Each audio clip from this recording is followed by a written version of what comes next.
वाशिम जिल्ह्यात गेल्या 4 दिवसापासून पाहायला गेलं तर पेट्रोल असेल किंवा डिझेलचा साठा असेल हा संपलेल्याचं चित्र आपल्याला पाहायला मिळतंय। काही पेट्रोल पंपावर तर वादावादी झालेली आहे, हाणामारी झालेली आहे। पाहायला गेलं तर वाशिममधल्या कोणत्याच आता डिझेल पंपावर डिझेल मिळत नसल्याचं चित्र आहे। वाहनधारकांचा मोठा त्रास सहन करावा लागतोय।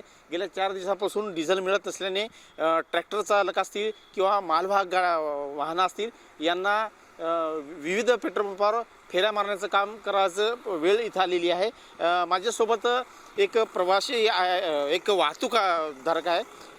मला सांगा दादा, नेमकं काय अडचण आहे, समस्या कुठून आलात तुम्ही आणि किती पेट्रोल पंप फिरलात? मी राहणार शेनगावचा आहे। मी मुंबईवरून माल घेऊन आलोय।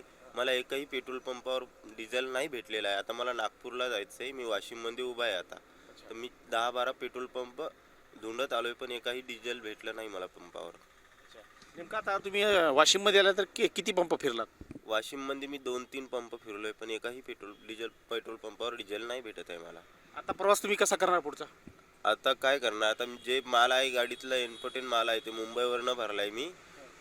आता काय कसं देणार मी हे समोरच्या पार्टीवाल्याला काय बोलणार मी? हे बोलतोय ना, त्यांना डेट दिलेली असते की या डेटला आम्ही पोहोचेल माल, पण आता नाही पोहोचू शकणार ते।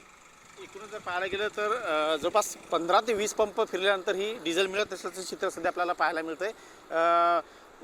वाशिमच्या कोणत्याच पेट्रोल पंपावर ही डिझेल आणि पेट्रोल मिळत असल्याचं चित्र असं आहे। वाशिमच्या अकोल्याच्या गायगाव इथून हे पूर्ण डिझेलचा साठा विविध पेट्रोल पंपावर होत असतो। मात्र काल रविवारचा दिवस असल्यामुळं कोणत्याच पंपावर डिझेलचा साठा उपलब्ध झालेला नाही।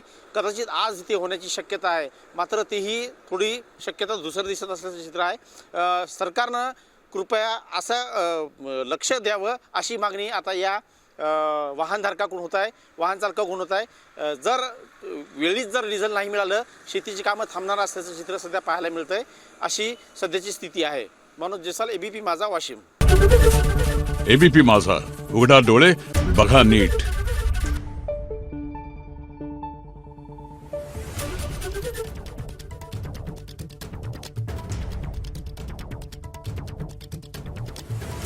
Thank you.